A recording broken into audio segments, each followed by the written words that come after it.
আসসালামু আলাইকুম সবাইকে। গোল এ প্লাস বাই মেডিলজি আরেকটা ক্লাসে তোমাদেরকে স্বাগতম। আজকে আমরা ফিজিক্সের স্থির তড়িৎ, ঠিক আছে, স্থির তড়িৎ চ্যাপ্টারটা সলভ করব। একদম বেসিক কনসেপ্ট থেকে শুরু করে এমসিকিউ সিকিউ যা যা দরকার আমাদের, ঠিক আছে। খুব সংক্ষিপ্ত ওয়েতে আমরা সূত্রগুলো আগে দেখব, তারপর সেখান থেকে কিভাবে অ্যাপ্লাই করতে হয় সেগুলো দেখবো। আর কয়েকটা সিকিউ আমি নিয়ে আসছি, যেগুলো বেছে বেছে প্রতিটা টপিক অনুযায়ী বেছে বেছে কয়েকটা সিকিউ নিয়ে আসছি, ওগুলো সলভ করবো। তারপর বইটা দেখবো একটু, যে কোন কোন পার্ট আসলে রিডিং দেওয়া দরকার তোমাদের, ঠিক আছে। কারণ অনেক জিনিস আমাদের বেসিক থিওরি জানলে হয় না, আমাদের কিছুটা বই পড়তে হয়। সো আমি সেগুলো নিয়ে আসছি, ওগুলো একটু বলে দেবো, ঠিক আছে। তো শুরু করি।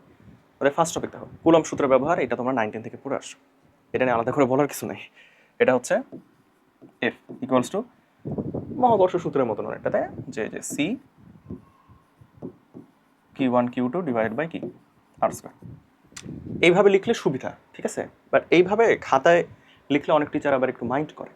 তো কিভাবে লিখতে হয়, সি এর অ্যাকচুয়াল ভ্যালুটা লিখতে হয়, মানে অ্যাকচুয়ালি যেভাবে প্রকাশ করে সেটা। তো সি এর মানটা কি 1/4 পাই এপসাইলন নট, ঠিক আছে। Q1 Q2 ভাগ আর স্কয়ার, ঠিক আছে। এইভাবে লিখবা, ঠিক আছে। এইটার ভ্যালুটা আমাদেরকে জানতে হয়, যে সি এর অ্যাকচুয়ালি ভ্যালুটা কি। সি এর ভ্যালুটা কি এটা তোমরা সবাই জানো, 9 × 10⁻⁹। আর এপসাইলন নটের ভ্যালুটা কি 8.854 × 10⁻কি 12, তাই না।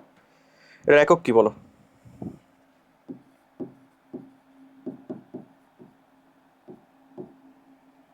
Coulomb square per metre square হবে। দেখো কিভাবে আমরা এককটা বের করি। দেখো, এটা তো নিউটন, বল না, এটা নিউটন। এটা দৈর্ঘ্য মানে মিটার স্কয়ার, তাহলে মিটার স্কয়ার ওইদিকে গেল, নিউটন মিটার স্কয়ার ওইদিকে গেল, আর দুইটা কুলম্ব স্কয়ার। আচ্ছা সরি, ওটা আমরা এই কুলম্ব ধ্রুবকের একক। আচ্ছা, কুলম্ব ধ্রুবকের এককটা দেখি, তারপরে এপসাইলন নট আসতেছে।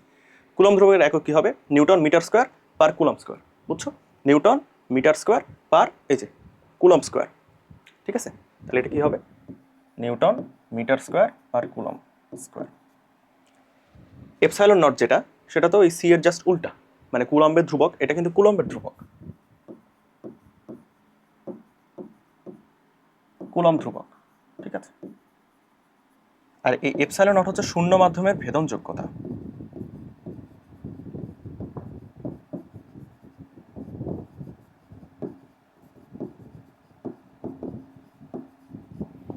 এপসাইলন নট যদি অন্যান্য মাধ্যমের ভেদন যোগ্যতা হয়, তাহলে সেখানে এপসাইলন হিসেবে আমরা ইউজ করবো, তাই না। তো দেখো এপসাইলন নট, এটার ভ্যালু হচ্ছে এটা।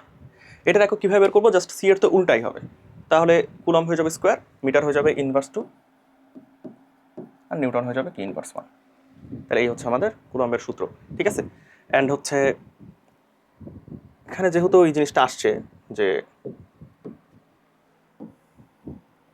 এপসাইলনের ব্যাপারটা যখন আসছে, তো আমরা এখানে একটু ছোট করে একটু এখানে লিখে দিই, ঠিক আছে। কি লিখবো, এপসাইলন নট তো আমরা পড়লাম, তাই না। এপসাইলন নট আমরা পড়লাম, যখন অন্য একটা মাধ্যমে যায় তখন এপসাইলনটা হয়ে যায় এপসাইলন নট কে, ঠিক আছে। মানে অন্য একটা মাধ্যমের ভেদন যোগ্যতা হচ্ছে এপসাইলন, এপসাইলন নট হচ্ছে শূন্য মাধ্যমের ভেদন যোগ্যতা, ঠিক আছে। এই কে এটা হচ্ছে পরাবৈদ্যুতিক ধ্রুবক,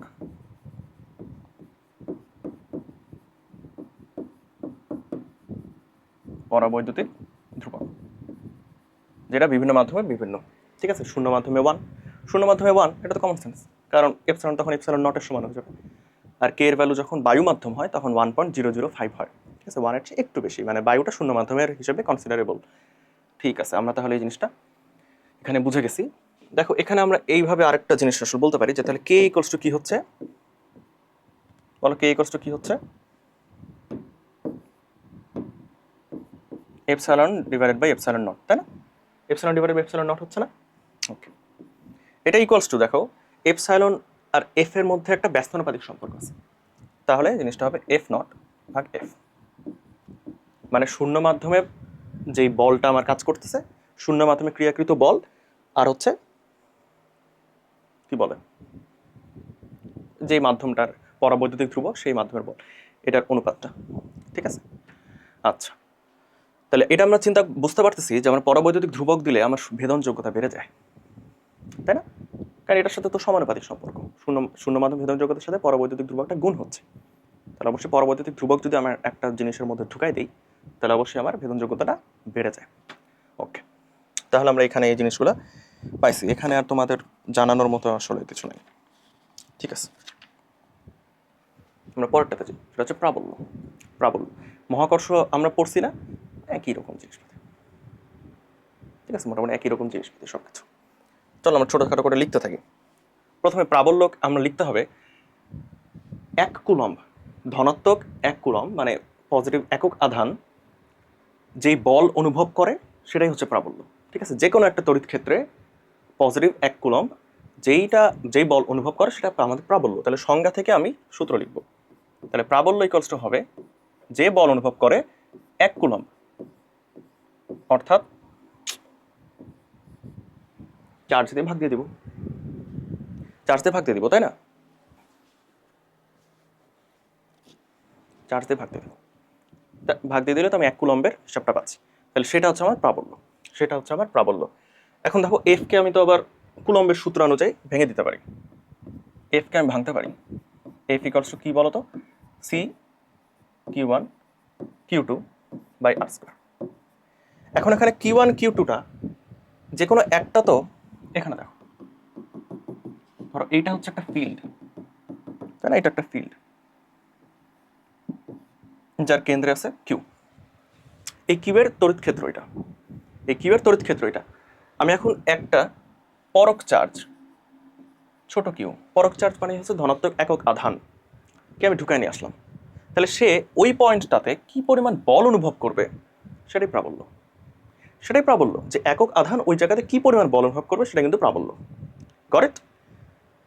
তাহলে আমরা এখন এই Q1 Q2কে রিপ্লেস করে দেবো, Q1 Q2কে আমরা রিপ্লেস করে দেবো। ঠিক আছে, এটা হলো কিউ, এটা হলো কিউ। এবার দেখো তো, তাহলে ই কি হবে? অতএব ই হবে, এফকে আমি যদি রিপ্লেস করি সি কিউ কিউ ভাগ, এই যে এখানে একটা কিউ ছিল, কিউ আর স্কোয়ার, এটা কাটা গেল, তাহলে সি কিউ ভাগ আর স্কোয়ার। তাহলে এটা হচ্ছে আমাদের কি প্রাবল্যের সূত্র।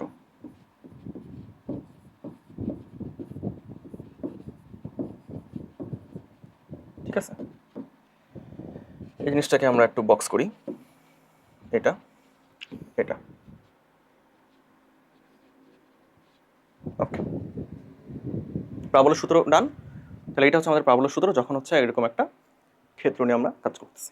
ওকে, এখন প্রাবল্য থেকে আচ্ছা মূল যে ব্যাপারটা সেটা হচ্ছে প্রাবল্যের একক জানতে হয়।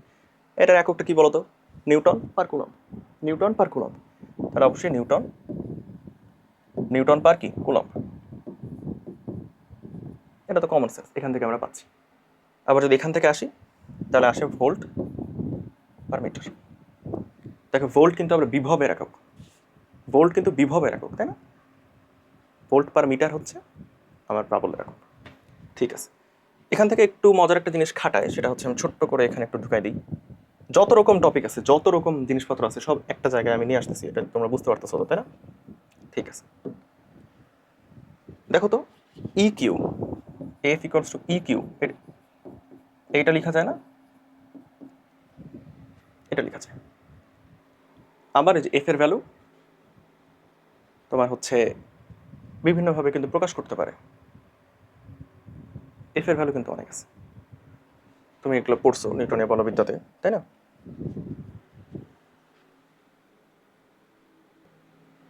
তাই না? M A, right? অর্থাৎ আমি যদি এই এফটাকে তখন সরাই দেই, তাহলে আমার আরও একটা জিনিস আসতেছে যেটা কিনা সবাই আসলে জানে, সেটা হচ্ছে ওকে, জিনিসটা কেমন হলো সমস্যা নেই। Okay, e q equals to m a, জিনিসটা বুঝতে পারছো? যখন ত্বরণ দেওয়া থাকবে একটা এমসিকিউ এ, হ্যাঁ ত্বরণ দেওয়া থাকবে, তখন তুমি প্রাবল্য বের করতে পারবা। যদি চার্জ দেওয়া থাকে, ভর দেওয়া থাকে, এরকম যদি ইলেকট্রন কথা বলে দেয়, যদি ইলেকট্রনের কথা বলে দেয়, তাহলে তুমি প্রাবল্য দেওয়া থাকলে ত্বরণ বের করতে পারবা, ত্বরণ দেওয়া থাকলে প্রাবল্য বের করবা, কারণ ইলেকট্রনের চার্জ আর ভর দুটাই তুমি জানো। বুঝতে পারছি? তাহলে এই জিনিসটা কখন খাটবে এটা আমি কিন্তু দেখাই দিলাম, মানে এই জিনিসটা খাটবে সবসময়। ইলেকট্রন বলে দিলে এই জিনিসটা সাধারণত ইউজ করতে দেয়, অ্যান্ড ত্বরণ দেওয়া থাকে, প্রাবল্য যায়, তখন আমরা সাধারণত খাটাইতে পারি না ব্রেনটা, এই জন্য আমি জিনিসটা ওখানে ছোট্ট করে রেখে দিলাম আর কি। ঠিক আছে, পড়ো তড়িৎ বিভব। আমরা এক এক করে টপিক পুরো ঝাঁঝরা করবো, তারপরে আমরা সিকিউ তোমাদের হাতে ছেড়ে দেবো। ওকে, ডান। তড়িৎ বিভব, তড়িৎ বিভব হচ্ছে সেম, যে একটা এরকম ক্ষেত্র আছে, হ্যাঁ, একটা এরকম ফিল্ড আছে, যেই ফিল্ডের মধ্যে বাইরে থেকে একটা পরক চার্জকে আমি এখানে এনে স্থাপন করব, ধর এই একটা পয়েন্টে আমি সেটাকে স্থাপন করব, ওই পয়েন্টে স্থাপন করতে কাজ কত হয়েছে, এটাই হচ্ছে আমার মানে বিভবের যে সংজ্ঞা। ঠিক আছে, অবশ্যই এই জিনিসটাকে সমবেগে আনতে হবে, ত্বরণে আনা যাবে না, জিনিসটাকে সমবেগে আনতে হবে অ্যান্ড এনে ওই পয়েন্টটাতে স্থাপন করতে হবে, অ্যান্ড কত কাজ হলো সেটাই হচ্ছে আমার বিভব। Got it? ওকে, তাহলে কি বললাম আমি, কত কাজ হবে, তাই না, কত কাজ হবে, তাহলে বিভব ইকুয়ালস টু ডাব্লিউ ভাগ কিউ। ঠিক আছে, বিভব ইকুয়ালস টু কি, ডাব্লিউ ভাগ কিউ না, ডাব্লিউ ভাগ কিউ। আবার এটাকে আমরা একটু ঘুরাই ঘুরাই লিখতে পারি, যে ডাব্লিউ মানে কত কাজ হলো, সেটা হচ্ছে ডেল ভি ইন্টু কিউ। কারণ বিভব পার্থক্য আমরা ধরে নিচ্ছি অসীম থেকে যেহেতু আনতেছি, এটা কিন্তু অসীম, এটা কিন্তু অসীম, এটা অসীম, অসীম থেকে আনতেছি, অসীমে কিন্তু বিভবটা শূন্য, অর্থাৎ বিভব পার্থক্য জাস্ট ওই পয়েন্টটার বিভব নির্দেশ করে। তুমি বুঝতে পারছো, আমরা সবসময় বিভব পার্থক্য বের করতে পারি, বিভব বের করতে পারি না, বিভব পার্থক্য বের করতে পারি।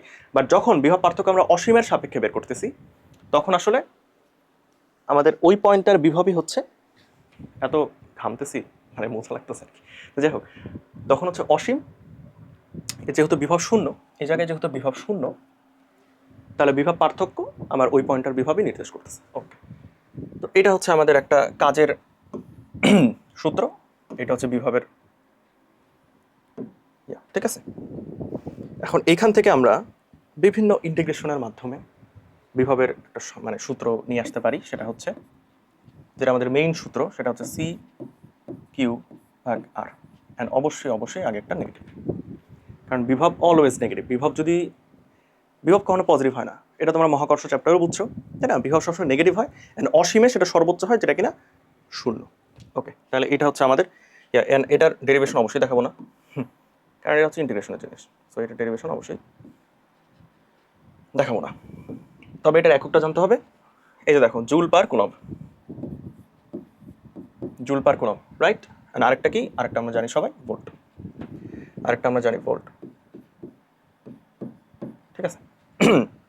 দেখো মজাটা দেখো, এখানকার ইয়াটা হচ্ছে জুল পার কুলম্ব, প্রাবল্যের ক্ষেত্রে নিউটন পার কুলম্ব, ওই যে প্রাবল্য মানে বল, এই জন্য বল নিউটন পার কুলম্ব, 1 কুলম্বের জন্য যত বল, এটা হচ্ছে 1 কুলম্বের জন্য যত কাজ, ঠিক আছে, জুল পার কুলম্ব। মহাকর্ষটা চিন্তা করো তো, ওইখানে ছিল নিউটন পার কেজি আর জুল পার কেজি। আচ্ছা, এভাবে মিলাই মিলাই পড়বা, জিনিসগুলো কিন্তু একই। ওকে, আর এখানে সিটা অবশ্যই জানতে হবে, যে সি কিন্তু আবার গুলাই ফেলো না, আমি সব জায়গায় সি লিখবো, বাট তোমাদেরকে মাথায় রাখতে হবে যে সি হচ্ছে 1/4 পাই এপসাইলন নট, ঠিক আছে, এটা তোমাদেরকে সবসময় মাথায় রাখতে হবে। আপাতত ওই টপিক শেষ, আমাদের এখন হচ্ছে দ্বিমেরু পড়তে হবে, ঠিক আছে।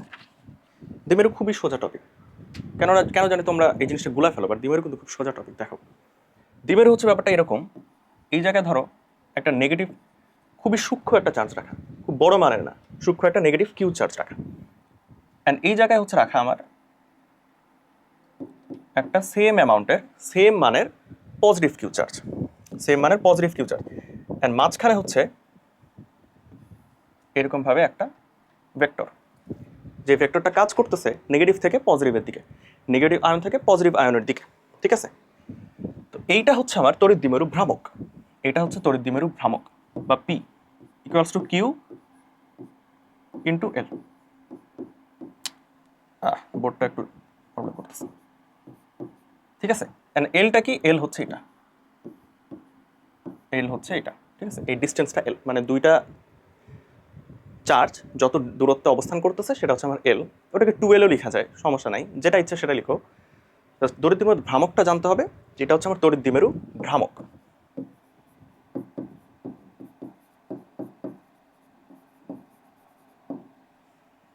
হাতের লেখাটা খারাপ হচ্ছে, সমস্যা নাই, বুঝলেই হবে। তো এটা হচ্ছে তো আমার তড়িৎ দ্বিমেরু কি ভ্রামক। ওকে, এটা আমরা জানলাম, এটা আমরা আপাতত জানলাম। এইবার এটার ক্ষেত্রে প্রাবল্য এন্ড এটার ক্ষেত্রে বিভব,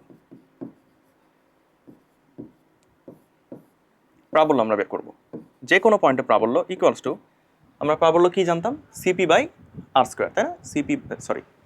C Q by R square, right?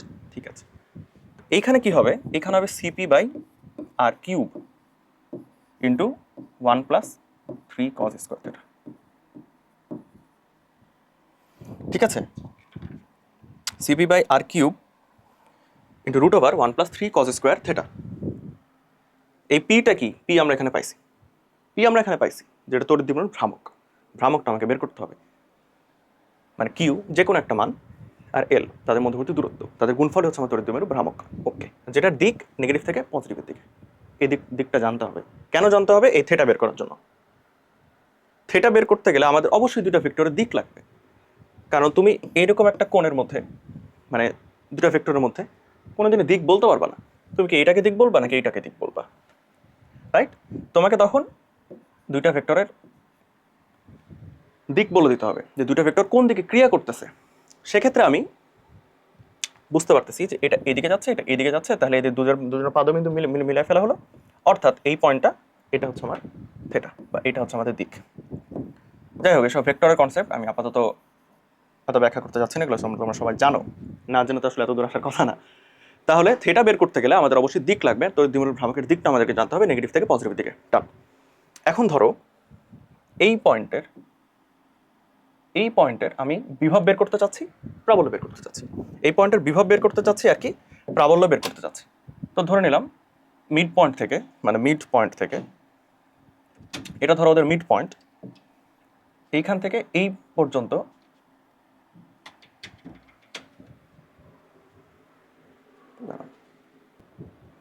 ঠিক আছে। তো ওই পয়েন্টের আমরা প্রাবল্য বের করতে চাই আর বিভব বের করতে চাই। তো সেই পয়েন্টের আমাদের তাহলে থিটা লাগবে, যে আসলে কত কোণে আমাদেরকে ওই পর্যন্ত যেতে হয়েছে। দেখো সেটাই যে এটা অবশ্যই এইটা আমাদের ভেক্টর, আমি কিন্তু ভেক্টর সাইন দিয়ে দেখাইছি। এটা হচ্ছে ভেক্টর, ওইদিকে হচ্ছে ভেক্টর, তাহলে এটা হচ্ছে আমার থিটা। এটা হচ্ছে আমার থিটা, যেহেতু কালারটা আসলে ক্ল্যাশ করতেছে তাই কালারটা একটু অন্য কালার দিই, আর হলুদ কালার দিই। এটা হচ্ছে আমাদের থিটা, ঠিক আছে? এটা হচ্ছে আমাদের থিটা, অ্যান্ড ওই পয়েন্টের আমরা বিভব প্রাবল্য বের করতে চাই, মানে হচ্ছে এই পয়েন্টের ই কত, ভি কত। ঠিক আছে, তো এই হচ্ছে আমাদের অবস্থা, এই হচ্ছে অবস্থা। অ্যান্ড তাহলে আমরা প্রাবল্যের সূত্র পাইলাম আমাদের। তাহলে এখন দেখো প্রাবল্যের দিকও কিন্তু বের করা যাবে, ভেক্টরের দিক নির্ণয়ের সূত্রটা ইউজ করে আমরা প্রাবল্যের দিক বের করতে পারবো। এখন আমরা বিভবের সূত্রটা লিখি, এটা হচ্ছে সিপি বাই আর স্কোয়ার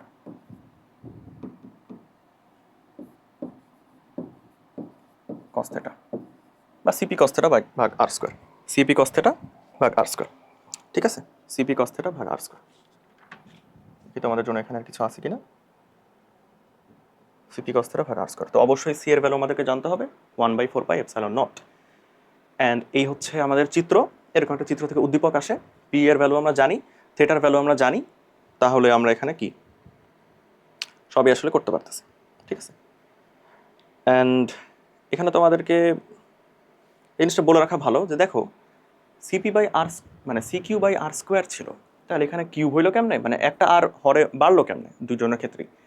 কারণটা দেখো, এখানে পি আছে, অ্যান্ড পি মানে হচ্ছে কিউ এল। এই যে এই এল এর জন্য একটা মিটার উপরে বেড়ে গেছে না, তাহলে নিচেও একটা মিটার কিন্তু বাড়িয়ে দিতে হবে। এই হচ্ছে বিষয়, যে উপরে একটা মিটার বাড়ছে, নিচেও একটা মিটার বাড়াইতে হবে, এই জন্য সিপি বাই আর কিউ, আর নিচে CP by R square. Okay, আর কস থিটা জাস্ট কোন পয়েন্টে সেজন্য। দেখো চিন্তা করো তো, যদি এটা একদম লম্ব বরাবর হয়ে থাকে, তাহলে আমার হচ্ছে থিটার ভ্যালু তখন 90, মানে কস থিটা মানে কি তখন 0, তাহলে তখন বিভবটা হয়ে যাবে 0। ঠিক আছে, লম্ব বরাবর, লম্ব দ্বিখণ্ডকের উপরে আমার বিভব তো 0। এগুলো আর একটু খাটায় বুঝতে হবে। ঠিক আছে, এটা হচ্ছে বিভব। এখান থেকে আসলে আর কিছু বলার নাই। ঠিক আছে, এখান থেকে আর কিছু বলার নাই। তাহলে তড়িৎ দ্বিমেরুর কনসেপ্ট ক্লিয়ার। এখানে গুলানোর কিছু আছে? এই হচ্ছে চিত্র, এই হচ্ছে প্রাবল্য আর বিভবের সূত্র, শেষ। থিটা হচ্ছে আমি ওখানে দেখাই দিছি, সো থিটা নিয়েও কনফিউশন নাই। ওকে, আর সি এর ভ্যালুটাকে এখানেও লিখে দিব নাকি একটু, মানে যদি পারো তাহলে তোমরা পরীক্ষার খাতায় এই জিনিসটাই লিখবা ডিরেক্ট, যে e equals to 1/4πε0 into p by R cube into √1+3 cos² θ। ঠিক আছে, ওকে, সি না লেখাটাই প্রেফারেবল। আচ্ছা, ধারক চলে আসছে, তো ধারকে যাওয়ার আগে আমাদের আসলে, আচ্ছা ধারক যেহেতু আসছেই, তো ধারকটা পড়ে ফেলি আমরা, ধারকটা আমরা পড়ে ফেলি, ঠিক আছে।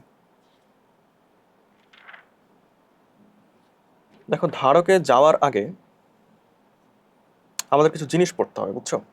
সেই জিনিসটা কি বলতো? তড়িৎ দ্বিমুখীর ক্ষেত্রে আমাদের টর্ক আছে। এই জিনিসগুলো থেকে মাঝে মধ্যে কোশ্চেন দেয়, মাঝে মধ্যে আবার মানে বেশিরভাগ ক্ষেত্রে দেয় না, ঠিক আছে। মানে দেখো এরকম, এটা কি আমি আরেকটা স্লাইডে দেখাবো? আচ্ছা, আরেকটা স্লাইডে দেখি। তড়িৎ দ্বিমেরুর ক্ষেত্রে টর্ক,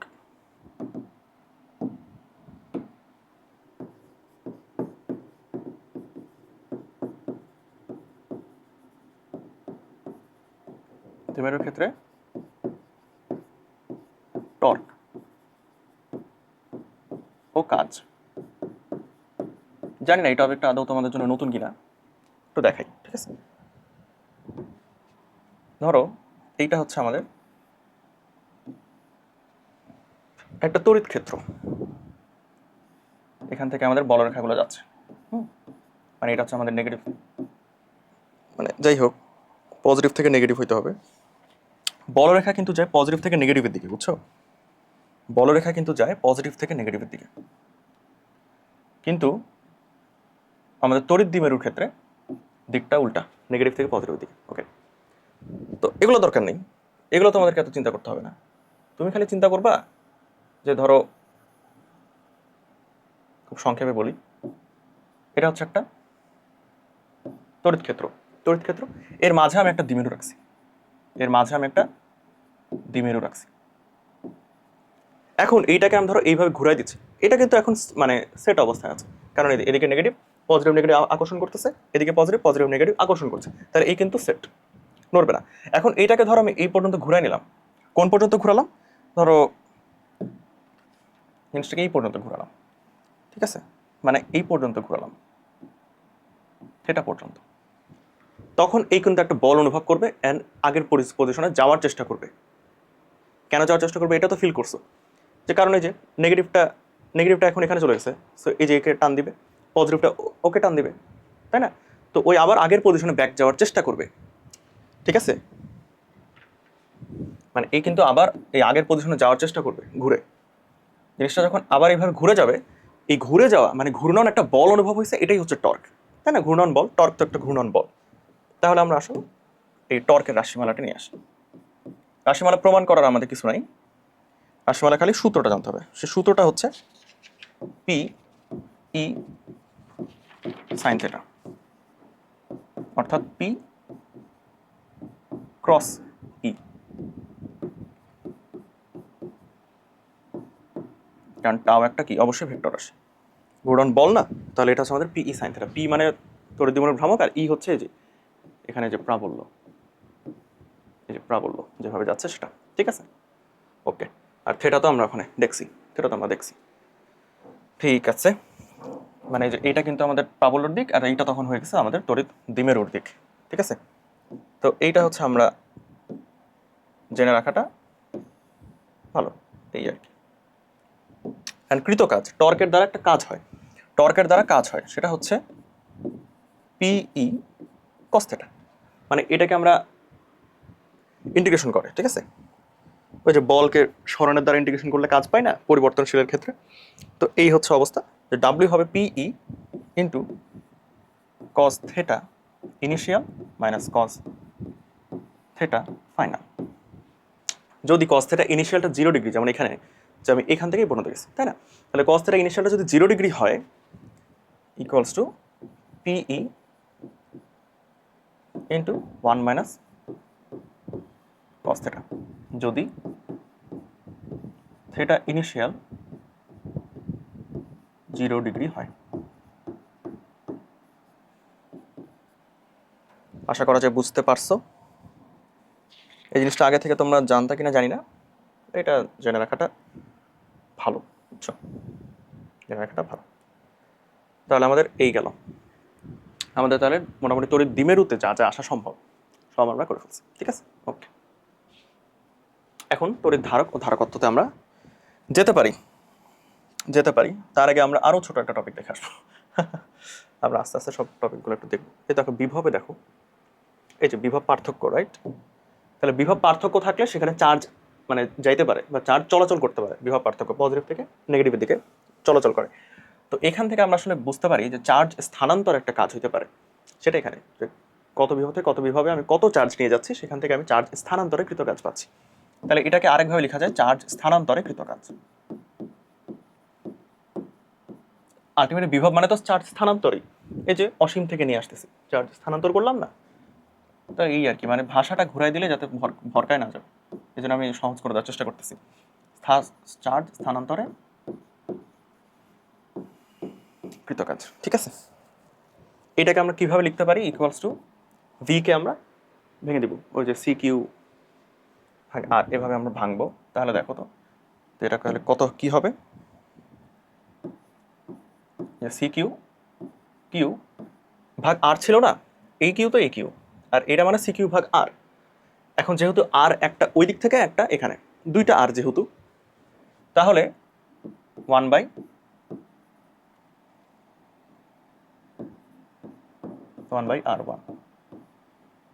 ঠিক আছে? ওকে, এই হলো অবস্থা, এই হলো অবস্থা। জিনিসটা কি বুঝতে পারছো যে এটা কেমন আসলো? কারণ সি কিউ বাই আর একটা ওই পয়েন্টের আর, একটা এই পয়েন্টের আর, যেখানে নিয়ে আসছি চার্জ স্থানান্তর না, মানে তো ওই আর থেকে এই আরে আসছি। R2 মানে ধরো যেখানে আসছি, আর R1 হচ্ছে কি যেখানে ছিলাম। তো এই হচ্ছে আমার চার্জ স্থানান্তরের কৃত কাজ। মানে বিভব পার্থক্যটা মেনলি আগে বের করবা, ওই জায়গার বিভব বের করবা, এই জায়গার বিভব বের করবা, বিভব পার্থক্য বের করলা, তারপর কুলম দিয়ে গুণ দিয়ে দিলে আলটিমেটলি ওটাই হচ্ছে ওইটা, ঠিক আছে? নিজে করো, এখানে এত বেশি করে দেওয়ার আসলে সুযোগটা নাই, ঠিক আছে? এখন ধারকত্ব, এখানে কি কি টপিক আছে একটু দেখি। তাহলে ধারক পড়ার আগে আমাদেরকে একটু যেগুলো জিনিস নিয়ে পড়তে হবে সেটা হচ্ছে বলরেখা।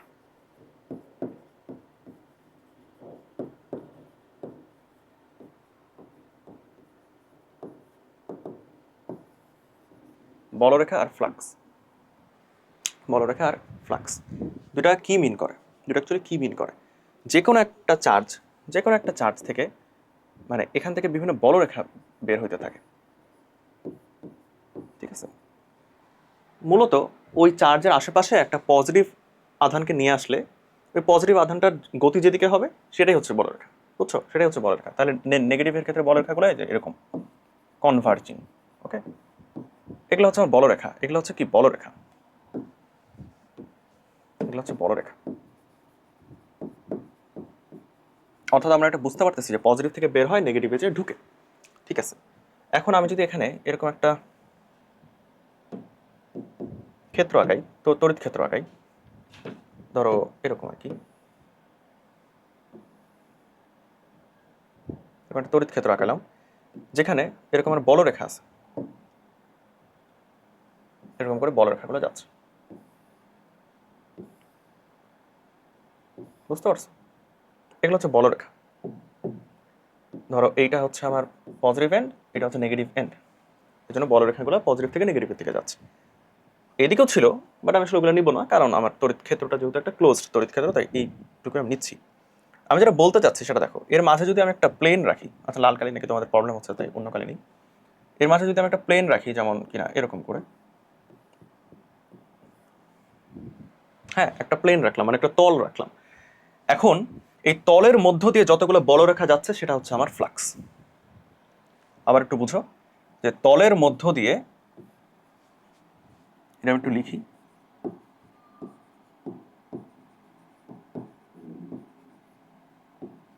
তলের মধ্য দিয়ে,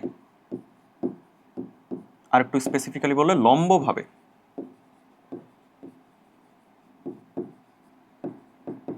গমনকারী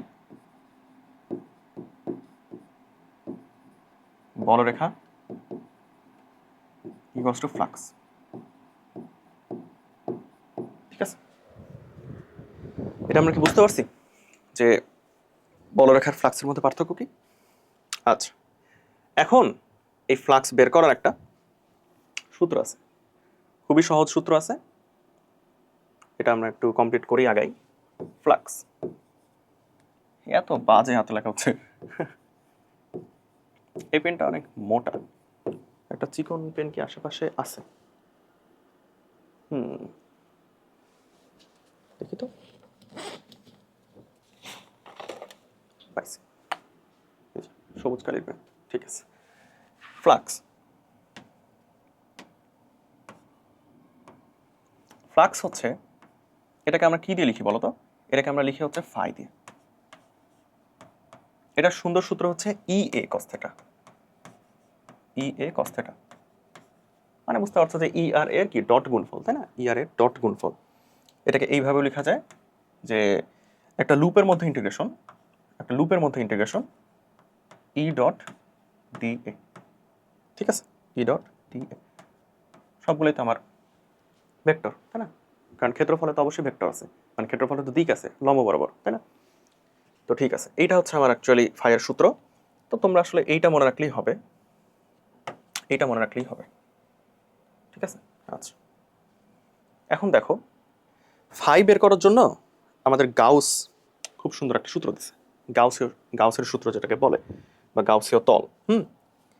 যে কোনো বদ্ধ একটা এরিয়াতে, মানে ধরো এখানে আমি একটা চার্জ রাখছি প্লাস কিউ, এটা হচ্ছে একটা বদ্ধ ক্ষেত্র আমি কল্পনা করে নিলাম। তাহলে এই ক্ষেত্র দিয়ে যেসব বলরেখাগুলো এইভাবে লম্ব বরাবর অতিক্রম করতেছে সেগুলোই তো আমার ফ্লাক্স। তাহলে এই ক্ষেত্রে আমার কিউ ফাই হবে Q divided by epsilon naught. Ultimately এখান থেকে আসে, এটা এটা আমার জেনারেল সূত্র, ঠিক আছে? এখান থেকে এইটা আসে, সো ভরকানোর কিছু নাই, এখান থেকে এইটা আসে। আচ্ছা, এই যে দেখো এ কি দেখাই দিই, দেখো যে ফাই ইকুয়ালস টু, ছোট করে দেখাই, ই এ কস থিটার ভ্যালু 1 ধরলাম সর্বোচ্চ যেহেতু। ই কি? ই হচ্ছে আমার সি, তোমার কিউ ভাগ আর, আচ্ছা সি তো লেখা যাবে না, লিখবো কি 1/4 pi epsilon not into Q ভাগ আর। আর এ কি 4 পাই আর স্কোয়ার। এই মানে যে মানে ক্ষেত্রফল, যেটা এই পুরো বৃত্তের ক্ষেত্রফল, মানে গোলকের ক্ষেত্রফল 4 পাই আর স্কোয়ার। এটা 4 পাই তো কেটেই গেল, হচ্ছে আচ্ছা এটা আর স্কোয়ার হতো না, প্রাবল্য তো কি ভাই আর স্কোয়ার, এই আর স্কোয়ার কেটে গেল, আলটিমেটলি থাকলো কত, কিউ ভাগ এপসাইলন নট। এটা এখান থেকে আসে, এখান থেকে যে আসে এই জিনিসটা আমি জাস্ট বোঝানোর জন্য ওখানে দেখাইছি। ওই জিনিসটা আমি আর ভালো করে লিখতে চাচ্ছি না, ওটা দরকার নেই, ওটা বোঝানোর দরকার নেই। বাট যেহেতু প্রমাণটা দেখাই দিলাম তো আমি আসলে জাস্ট রাখলাম আর কি ওখানে, ঠিক আছে? তো তোমরা এই জিনিসটা মনে রাখবা, এটা হচ্ছে গাউসের সূত্র, এটা হচ্ছে আমার গাউসের সূত্র।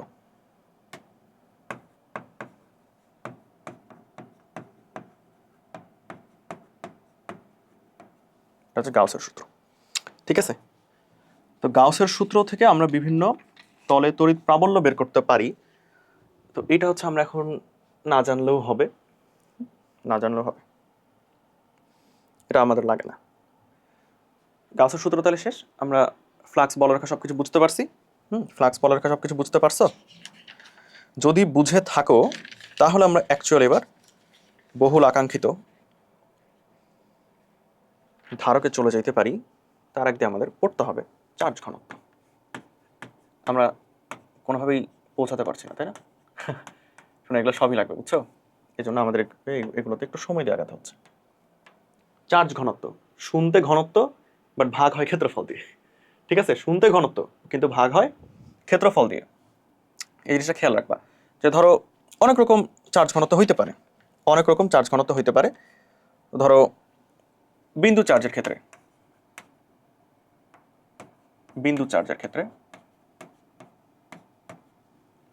মানে এরকম একটা চার্জ, এর কি আর ঘনত্ব আছে?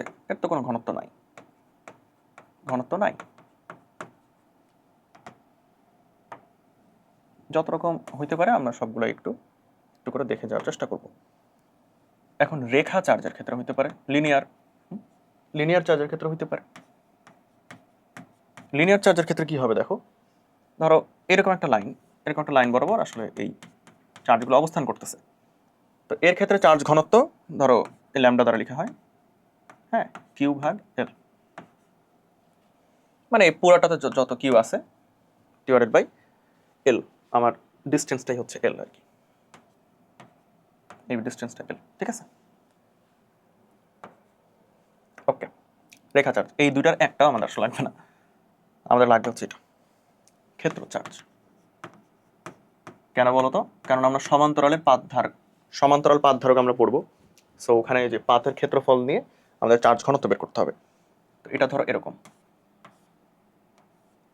একটা ক্ষেত্র, যার সুন্দর করে এই অবস্থা। এই ক্ষেত্রে আমার হচ্ছে সিগমা দিয়ে প্রকাশ করা হয় চার্জ ঘনত্বকে। চার্জ ঘনত্ব এই ক্ষেত্রে কিউ, আর এর ক্ষেত্রফল যদি হয় এ, তাহলে কিউ বাই এ। এটা আমাদের চার্জ ঘনত্বের সূত্র, এখান থেকে আমাদের ম্যাথ করতে হবে, ঠিক আছে। এখানে আমাদের আরেকটা জিনিস জেনে রাখা ভালো, যেখানে প্রাবল্য কিভাবে বের করতে হয়, sigma divided by 2 epsilon naught. এটা গাউস থেকে আসে, গাউসের সূত্র থেকে আসে। দেখো যে কিউ বাই এপসাইলন নট না, ওই এতে চিন্তা করো। তো এই দুটো সূত্র আমাদের এখান থেকে জানতে হবে যে প্রাবল্যটা কত হবে, সিগমা বাই 2 এপসাইলন নট, ঠিক আছে। ঠিক আছে, আচ্ছা আরো একটা আছে, আমরা এগুলো পড়ে তারপরে হচ্ছে এই চ্যাপ্টার বসা যাবো আর কি। ওকে, সেটা হচ্ছে আয়তন চার্জ।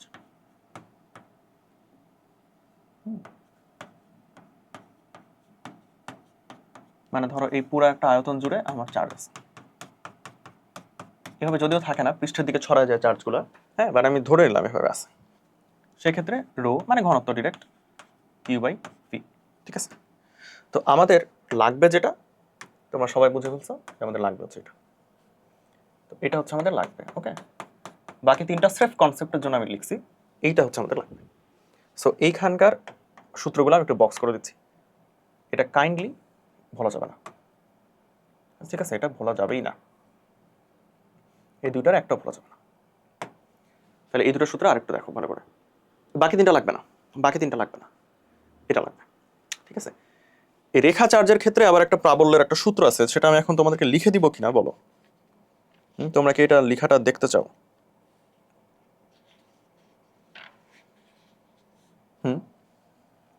তাহলে সেটা আমি এখানে লিখে দিই, বুঝছো, সেটা আমি এখানে লিখে দিই যে এই ক্ষেত্রে ই কি হবে, এটাও গাউসের সূত্র থেকে আসে, এগুলা গাউসের সূত্রের প্রয়োগ আর কি, এগুলা গাউসের সূত্রের প্রয়োগ, 2 pi epsilon nought lambda by আর।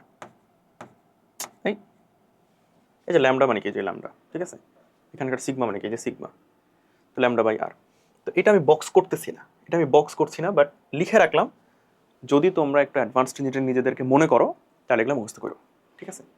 কঠিন প্রশ্ন করতে চাইলে এখান থেকে এমসিকিউ দিয়ে দিতে পারে, 1/2 pi epsilon not into lambda by r, ঠিক আছে। তাহলে গোলকের ক্ষেত্রেও আমরা পাবো না একটা, গোলকের ক্ষেত্রেও আমরা পাবো, কিন্তু গোলকের ক্ষেত্রে কি হবে চলো দেখি। ই, হ্যাঁ, গোলকের পরিবাহিতে কি হবে, ই হচ্ছে সি কিউ ভাগ আর স্কোয়ার, সি কিউ ভাগ আর স্কোয়ার। সি এর মান আমরা জানি 1/4 পাই এপসাইলন নট গুণ কিউ ভাগ আর স্কোয়ার। এখন এখান থেকে আমরা কি করতে পারি দেখো তো,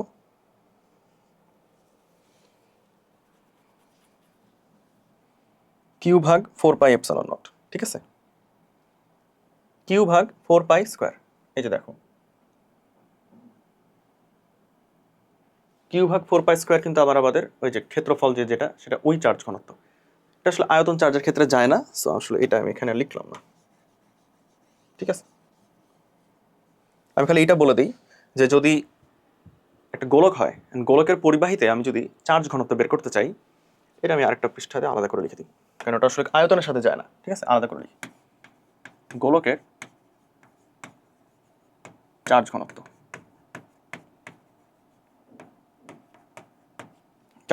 এটাকেও আমরা কি সিগমা দিয়ে লিখবো, ধরো সিগমা দিয়ে লিখবো, তাহলে হচ্ছে আমাদের কি হবে, কিউ ভাগ এ, এই এ হচ্ছে আমাদের কিউ ভাগ 4 পাই স্কোয়ার, কারণ এটা হচ্ছে আমাদের একটা গোলক, অ্যান্ড এর এখানে ক্ষেত্রফলটা কত, পরিধির ক্ষেত্রফল হচ্ছে 4 পাই আর স্কোয়ার, এটা আমরা বাচ্চাকাল থেকে জানি। তো এটা হচ্ছে আমাদের সিগমা, তাহলে প্রাবল্য কত হবে বলো, প্রাবল্য হচ্ছে সি কিউ ভাগ আর স্কোয়ার, মানে 1/4 pi epsilon not into Q ভাগ আর স্কোয়ার। এই যে 4 পাই আর স্কোয়ার, কিউ ভাগ 4 পাই আর স্কোয়ার, এই যে আমরা মিলাই ফেলছি না, সিগমা ভাগ এপসাইলন নট। এটা লাগবে না, এই জন্য বক্সও করবো না আসলে। ঠিক আছে, তাহলে দেখো আমার এই ক্ষেত্র চার্জ যেটা ছিল সেটার কি, সেটার দ্বিগুণ হচ্ছে, রাইট? সেটার দ্বিগুণ হচ্ছে সিগমা বাই এপসাইলন নট। ঠিক আছে, তো এটা হচ্ছে আমার গোলকীয় চার্জের প্রাবল্য, গোলাকার পরিবাহীতে প্রাবল্য।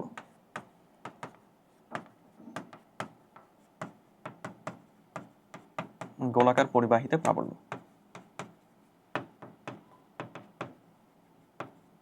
ওকে, এখন দেখো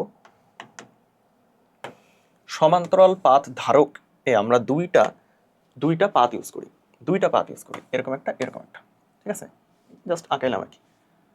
তো এইটার ক্ষেত্রে আমরা একটা প্রাবল্য পাই ইকুয়ালস টু সিগমা ভাগ 2 এপসাইলন নট। এটার ক্ষেত্রেও আমরা একটা পাবো সেম সিগমা ভাগ 2 এপসাইলন নট।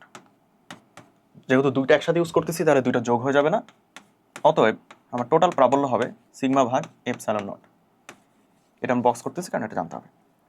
তাহলে দেখো এটা কোথা থেকে আসলো বুঝতে পারতেছো তো? এই যে এখান থেকে আসছে, এই যে এখান থেকে আসছে, ঠিক আছে, কারণ এগুলো বক্স করছে, এগুলো মনে রাখতে হবে। এটা মনে রাখতে চাইলে রাখতে পারো, নয় নয়, সমস্যা নেই। এখন দেখো ইকুয়ালস টু সিগমা ভাগ এপসাইলন নট, এটা গোলাকার পরিবাহের প্রাবল্য। সিগমা ভাগ এপসাইলন নট একই, এটা হচ্ছে সমান্তরাল পাত ধারকের প্রাবল্য।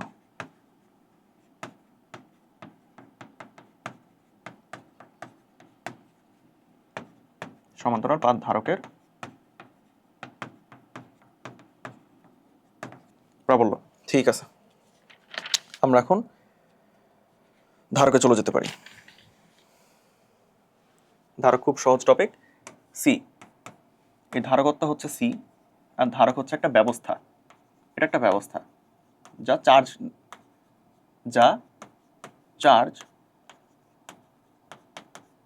জমা রাখে বা চার্জ জমায়। ধারক তাহলে একটা কি সিস্টেম, ব্যবস্থা যেটা চার্জ জমায়। আর ধারকত্ব হচ্ছে আমরা ক্যালকুলেট করি। ঠিক আছে, তো কখনো যদি লেখা থাকে যে ধারক বের করো, তাহলে প্রশ্নটা হলো না, ধারকত্ব বের করো। ঠিক আছে, আচ্ছা, তাহলে সি হচ্ছে কিউ ভাগ ভি, মানে একক বিভব পার্থক্যে আমার যতটুকু সে আধান জমা রাখতে পারে, এটাই হচ্ছে আমার ধারকত্বের সংজ্ঞা, যে একক বিভব পার্থক্যে যতটুকু চার্জ সে জমা রাখতে পারে। ঠিক আছে, তো এটাই হচ্ছে আমাদেরকে মনে রাখতে হবে, এখন যদি গোলাকার হয়, একটা গোলাকার পরিবাহী হয়, তাহলে এটা আমরা একটু লিখি। আচ্ছা, গোলাকার মনে হয় পরবর্তী পৃষ্ঠাতে আছে, গোলীয় পাত ধারক। গোলীয় আবার পাত কেমন হয়? আচ্ছা, যাই হোক, তাহলে এখানে আমরা আলাদা আলাদা করে, এখানে আসলে আর আলাদা করে লেখার কিছু নাই, কারণ এটা তো পরের পৃষ্ঠাতে আলাদা করে দিছেই। তো এখানে আমরা আসলে কিছু লিখতে পারি না, এখানে আমরা কিছু সূত্র লিখি। দেখো এখানে আমরা কিছু সূত্র লিখি, ভি ইকুয়ালস টু ইডি। এই সূত্রটাকে বুঝতে পারো? ধরো এরকম করে যদি একটা ধারক, এটা যদি একটা ধারক হয়,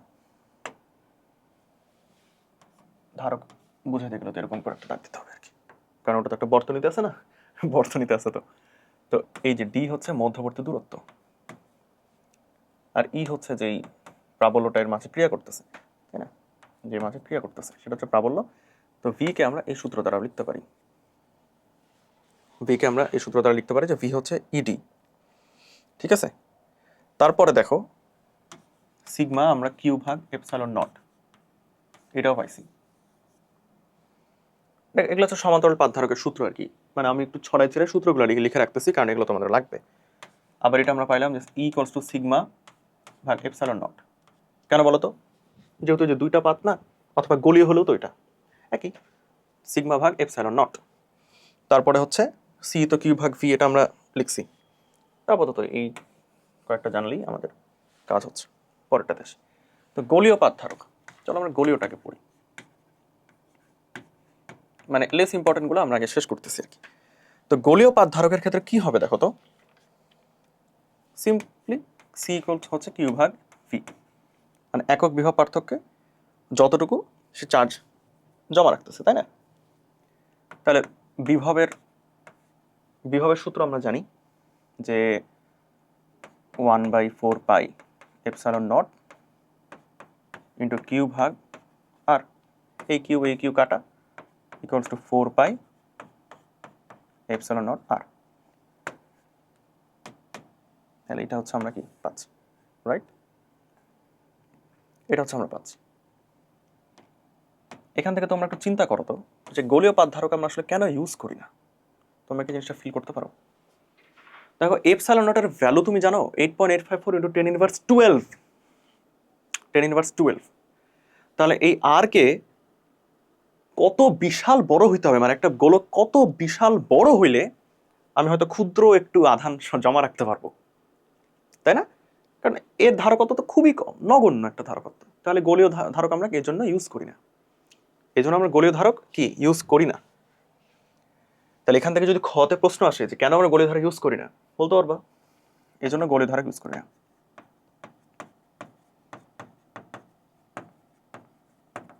এই জন্য গোলীয় ধারক ইউজ হয় না। কেন ইউজ করা তো লস, এত বিশাল আমাকে বানাইতে হবে 10^12টাকে নাই করার জন্য তো 10^12, রাইট? হ্যাঁ ঠিক আছে। এখন সমান্তরাল আসে আমাদের কাঙ্ক্ষিত জিনিস। এটা হচ্ছে আমরা এই কারণে ইউজ করি যে এই প্রবলেমটা যাতে ফেস করতে না হয়। তো সমান্তরালের ব্যাপারটা কি? সমান্তরালের ব্যাপারটা হচ্ছে অনেকটা এরকম, এই যে সুন্দর করে এইখানে একটা পাত থাকবে,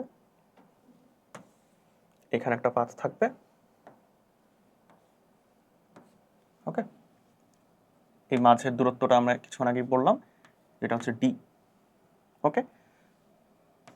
এপসাইলন নট, আর মাঝে যদি একটা মানে পদার্থ থাকে কে, এটা থাকতে পারে, মানে পরাবৈদ্যুতিক ধ্রুবকের একটা কে থাকতে পারে, তাই না? মাঝে যদি একটা কে থাকে, এটা হচ্ছে শূন্য মাধ্যমের ভেদনযোগ্যতা, আর কে হচ্ছে আমার পরাবৈদ্যুতিক ধ্রুবক যেটা ওর মাঝে আছে, তাই না? এখানে ধরো প্লাস কিউ পরিমাণ জমা আছে, এখানে মাইনাস কিউ পরিমাণ, ব্যাপারটা হচ্ছে এরকম আর কি। তো এটা হচ্ছে একটা পাত, এটা হচ্ছে একটা পাত, এখন ধরে নিলাম এটা আরেকটা পাত, এটা আরেকটা পাত।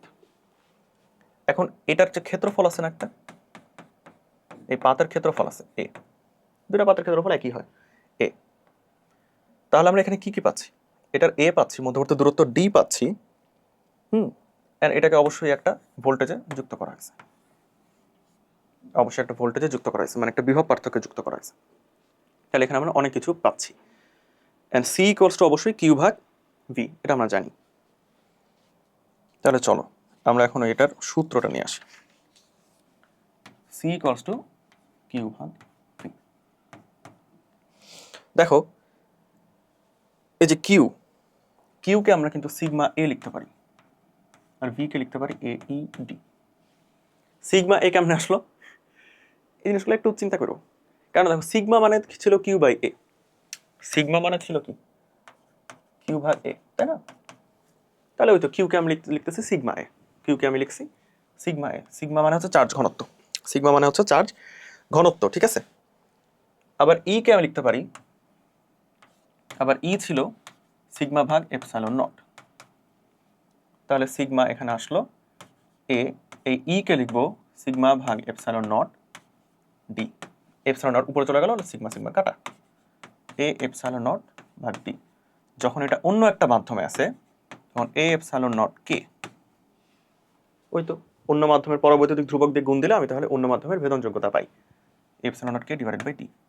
তাহলে এইটাই হচ্ছে আমাদের ধারকের সেই কাঙ্ক্ষিত সূত্র। আচ্ছা এটা তো সাদা হয়ে গেছে, ভালোটা কালার দিতে হবে।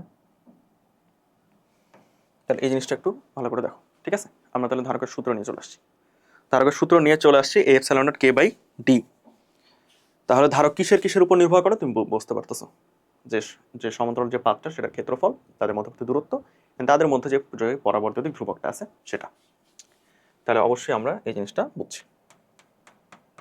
ধারকত্ব আমরা তাহলে বের করতে দিলে পারলাম। এখন ধারকের সমবায় বলে একটা জিনিস আছে, মানে যে তুল্য ধারকত্ব আর কি, খুবই সোজা। বড় বড় করে একটা জিনিস লিখে দিই, হ্যাঁ বড় বড় করে একটা জিনিস লিখে দিই, সেটা হচ্ছে কি বলতো? তোমরা অলরেডি বুঝে গেছো যে কি লিখবো আসলে।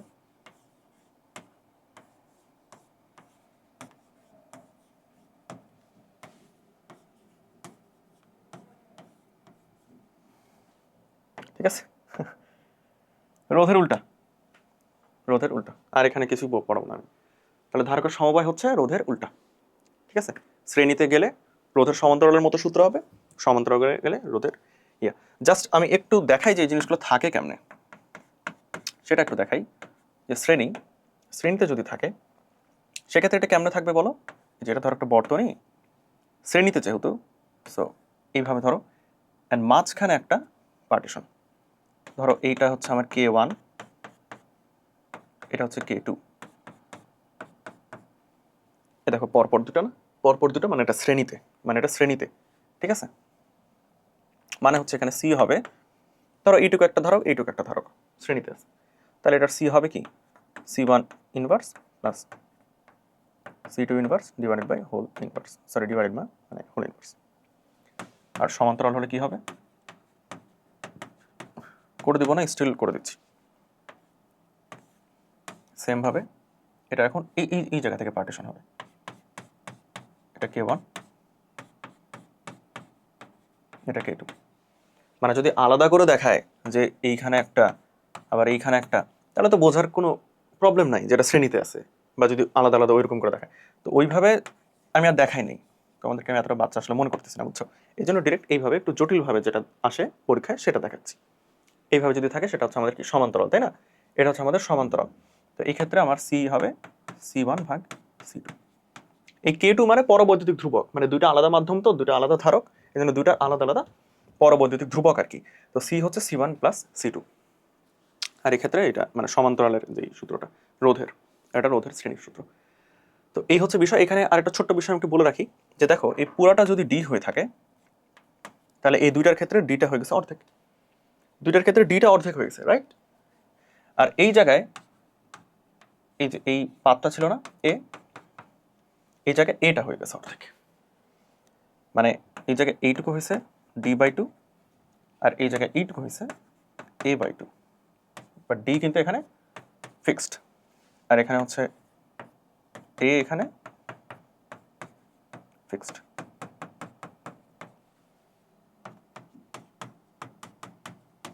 তাহলে আমাদের ধারকের সমবায় শেষ।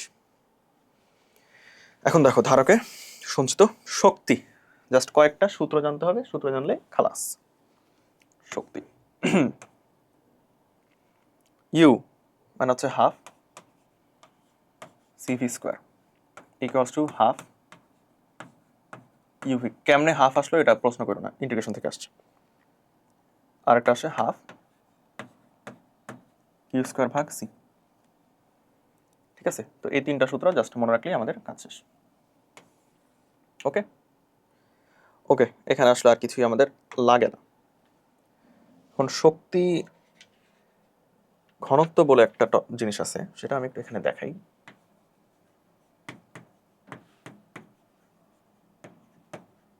শক্তি ঘনত্ব মানে হচ্ছে ইউ ভাগ এডি।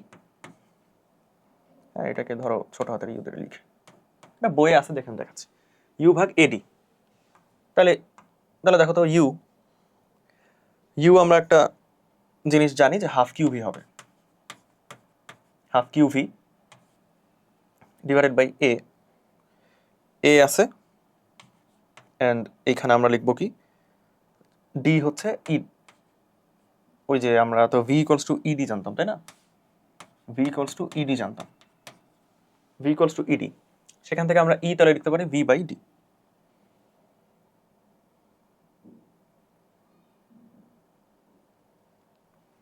ও দাঁড়াও, এ ডি এটা আছে, সমস্যা নেই, মানে আলটিমেটলি ভি বাই ডি লিখলে আসলে সমস্যা নাই, এটা তো লিখি ভি বাই ডি, তাহলে ভি ভি কেটে গেল, এই ডি যাবে উপরে, তাহলে হাফটাকে নিচে নামাই, সমস্যা নাই।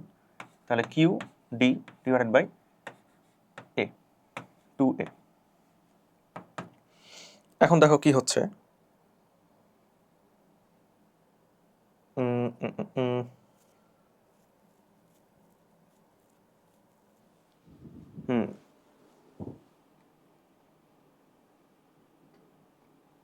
হুম এখানে আমি একটু ভুল করেছি, এই যে দেখো এটা ভি বাই ডি আমি কেমন লিখলাম এখানে,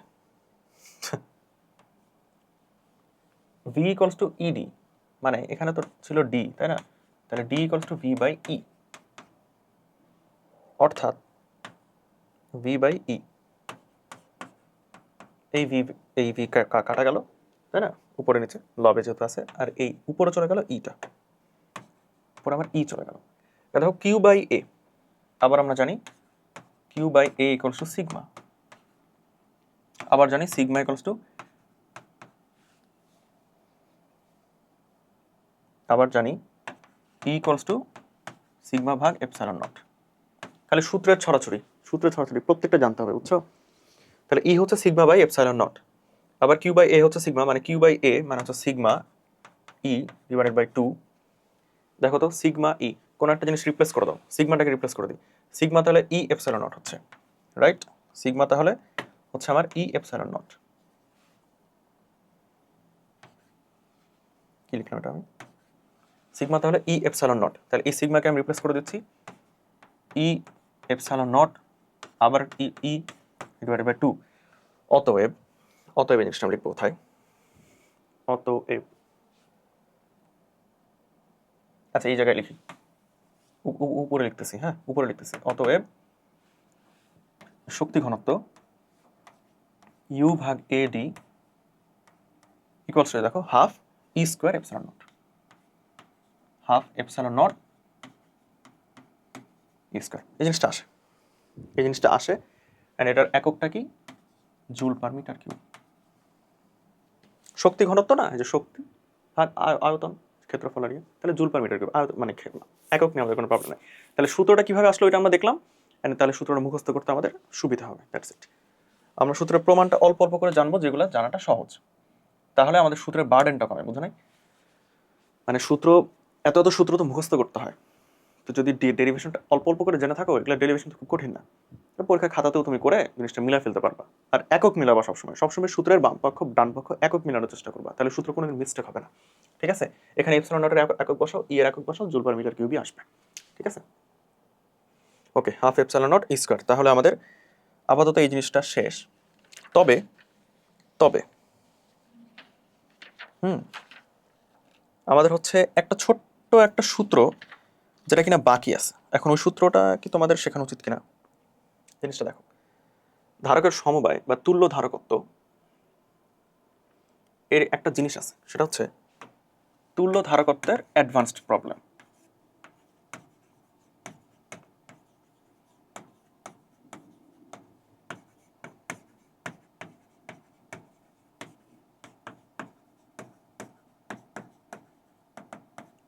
ঠিক আছে, তুল্য ধারকত্বের অ্যাডভান্স প্রবলেম সেটা হচ্ছে, ধরো এরকম একটা সিনারিও, যে কোনো একটা ধারকের মাঝখানে একটা পদার্থ আমি ঢুকাই দিছি, যে ধরো এটা হচ্ছে আমার একটা ধারক, হ্যাঁ এটা ধরো একটা ধারক, এই যে এখানে একটা ধারক, মানে এটা একটা পাত, এটা আরেকটা পাত, ঠিক আছে?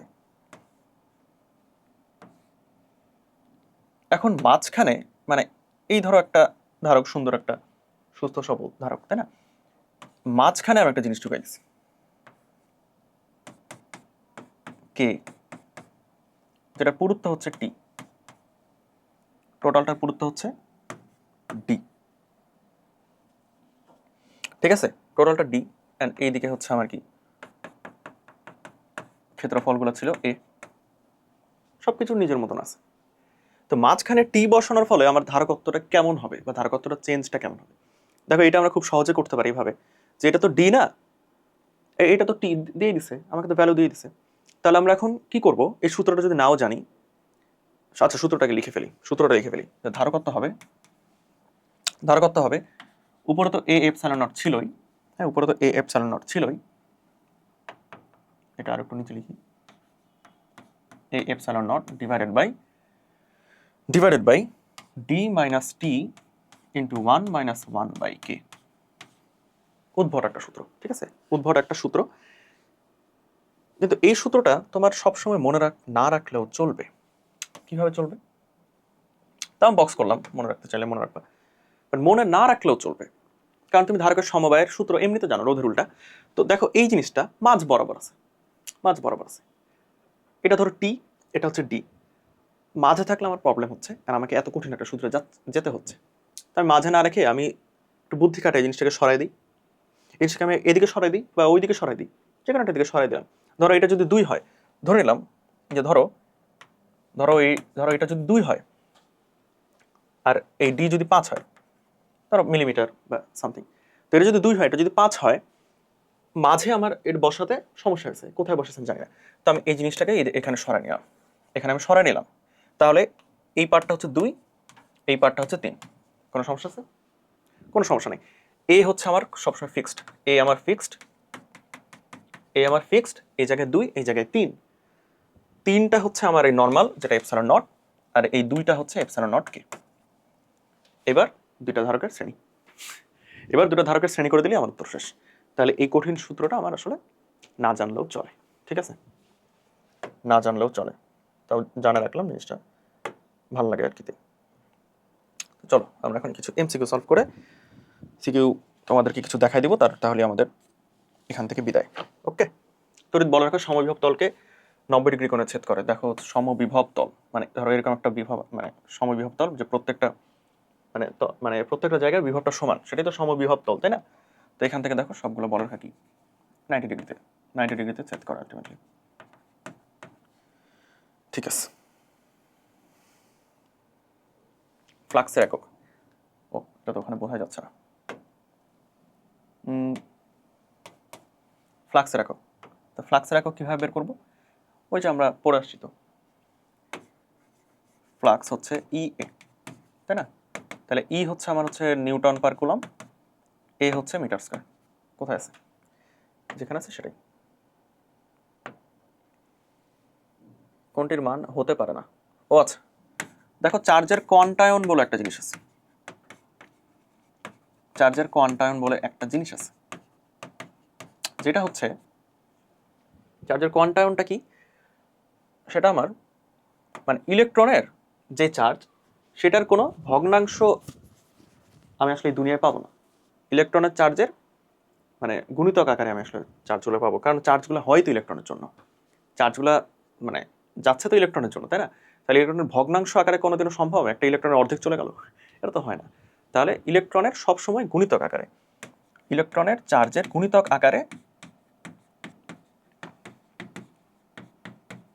চার্জের গুণিতক আকারে আমার চার্জগুলো অবস্থান করে বা চার্জগুলো অস্তিত্বশীল।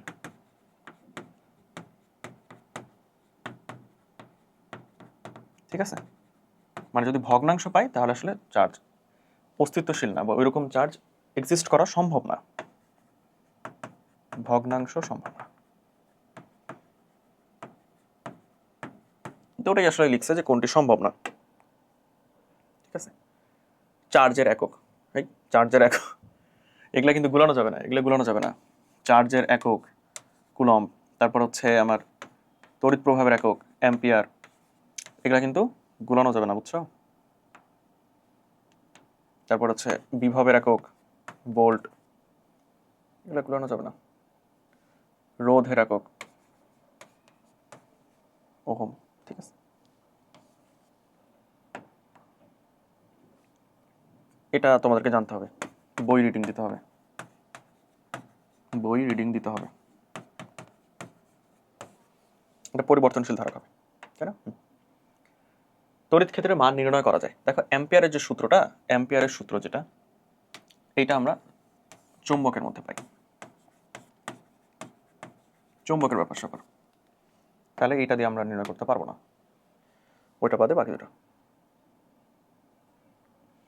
ধারকের সঞ্চিত শক্তি আমরা জানি half CV square, half QV, half Q square by C, তিনটাই মুখস্থ রাখতে হবে। বায়ু ডাই ইলেকট্রিক ধ্রুবক, দেখো শূন্য মাধ্যম, হ্যাঁ শূন্য মাধ্যম, এটা হচ্ছে এই শূন্য মাধ্যম হচ্ছে 1, আর বায়ুটা কি একটু বেশি, বলছিলাম না শুরুতে, বায়ু একটু বেশি, কারণ বায়ু তো আর শূন্য মাধ্যম না, শূন্য মাধ্যম মানে বায়ুহীন, শূন্য মানে হচ্ছে বায়ুহীন। ঠিক আছে, তড়িৎ ভেদন যোগ্যতার একক, তড়িৎ ভেদন যোগ্যতার একক মানে যে এপসাইলন নটের একক, এটা আমরা পড়ে আসছি। কুলম্ব ধ্রুবকের একক মানে যে কুলম্ব ধ্রুবকের একক মানে সি, এটা আমরা পড়ে আসছি 9×10⁹ যেটা। ঠিক আছে, নিচের কোন পদার্থের পরবৈদ্যুতিক ধ্রুবকের মান সর্বোচ্চ, এগুলো হচ্ছে বই রিডিং দিতে হবে। ঠিক আছে, এই জন্যই বই আমি নিয়ে আসছি যে বই কোনগুলো রিডিং দিতে হবে এগুলো আমি তোমাকে বলে দেবো, এটা পানি হবে। তড়িৎদ্বিমূলক ভ্রামকের মাত্রা দেখো তো, তড়িৎদ্বিমূলক ভ্রামক মানে হচ্ছে কিউ ইন্টু এল, তাই না? এটা তো তড়িৎদ্বিমূলক ভ্রামক, তাহলে কিউ মানে আই টি মানে I into T into L মানে হচ্ছে এল। আই এর মাত্রা কত আই, টি এর মাত্রা কত টি ইন্টু এল এর মাত্রা কত এল, তাহলে এটাই হবে এল টি আই। ঠিক আছে, কোনো গোলাকার পরিবাহীর আধান ও ক্ষেত্রফল চার গুণ হলে, গোলাকার পরিবাহী যাই হোক, চার্জের ঘনত্ব মানেই হচ্ছে শুনতে ঘনত্ব ভাগ হবে ক্ষেত্রফল দিয়ে, তাহলে কিউ ভাগ এ। এখন আধানকেও 4 গুণ করছি, ক্ষেত্রফলকেও 4 গুণ করছি, আলটিমেটলি 4 4 কাটা, কি সেমই থাকতেছে না? ট্রিকি কোশ্চেন, কিন্তু মাথা খাটাইলে বুঝতে পারবা। 0.25 কুলম্ব ধনাত্মক চার্জকে অসীম দূরত্ব থেকে কোনো বিন্দুতে আনতে 2 জুল কাজ হচ্ছে। দেখো অসীম দূরত্ব মানে হচ্ছে ওই জায়গার বিভব পার্থক্য শূন্য। চিন্তা করো, এই জায়গার বিভব পার্থক্য শূন্য, মানে বিভব শূন্য, এর একটা ক্ষেত্রতে আনা হয়েছে যেখানে এটা আমাকে জানতে হবে কাজ হয়েছে কত 2 জুল এবং চার্জটা দেওয়া আছে 0.25। আমরা জানি W equals to del V Q, তাহলে ভি হচ্ছে ভি ধরো initial minus V final into Q, তাই না? তো এটা ধরো 0 যেহেতু অসীমে, তাহলে ভি কিউ সিম্পলি লিখলাম। নেগেটিভ ওসব বাদ দিলাম, সব দরকার নাই, যেহেতু নেগেটিভ কোথাও নাই, তো নেগেটিভ আমি আপাতত গুনতির মধ্যে আনতেছি না। তো সেখানে একটু লেখাটা একটু ঝামেলা হচ্ছে, W equals to V Q. তাহলে দেখো ভি আমার চাইছে, তাহলে V equals to W by Q, তাহলে 2 ভাগ 0.25 মানে হচ্ছে 8, তাই না? 8 ভোল্ট, 2 ভাগ 0.25 মানে নিচেরটাকে 4 দিয়ে গুণ দিলে 1 হয়, উপরেরটাকে তাহলে 4 দিয়ে গুণ দিব, এই আর কি। দেখো এটা খুবই সিম্পল হিসাবে চিন্তা করা যায় যে বিভব মানে হচ্ছে আমি 1 কুলম্বকে নিয়ে আসলে যত কাজ হয় সেটা, তো আমি নিয়ে আসছি 0.25 কে, মানে 1/4 ভাগকে নিয়ে আসছি 2 জুল হয়েছে, তাহলে 1 কুলম্বকে নিয়ে আসলে কত হইতো 8 ভোল্ট। ঠিক আছে, তো এই হচ্ছে চিন্তা, যত দ্রুত করতে পারবা তত দ্রুত ম্যাথগুলো আসলে করতে পারবা। এই অবধি সময় ব্যাসার্ধে দুটি গোলক যাদের চার্জ যথাক্রমে দেওয়া আছে এরকম দেখো +2 আর -6 দেওয়া আছে, +2 এখন দুটাকে ধরো কাছাকাছি নিয়ে এসে স্পর্শ করানো হয়েছে -6, তো এখান থেকে কিছু এখানে চার্জে ট্রান্সফার হয়ে যাবে, অর্থাৎ দুটা যেহেতু ইকুয়াল মানে গড় আকারে এটা হয়ে যাবে, তাহলে +2 -6 এটা যোগ করলে কত হয় -4 হয়, তাহলে গড় করলে হবে -2, তাহলে এইখানে আসতেছে -2, এইখানে আসতেছে -2, মানে এটা পরে যখন আমি সরাই ফেললাম তাহলে -2 করে আসতেছে। তাহলে বি গোলকে কতগুলো ইলেকট্রন অবশিষ্ট থাকবে, প্রতিটা ইলেকট্রনের জন্যই তো -2 কুলম্বটা আসতেছে, তাই না?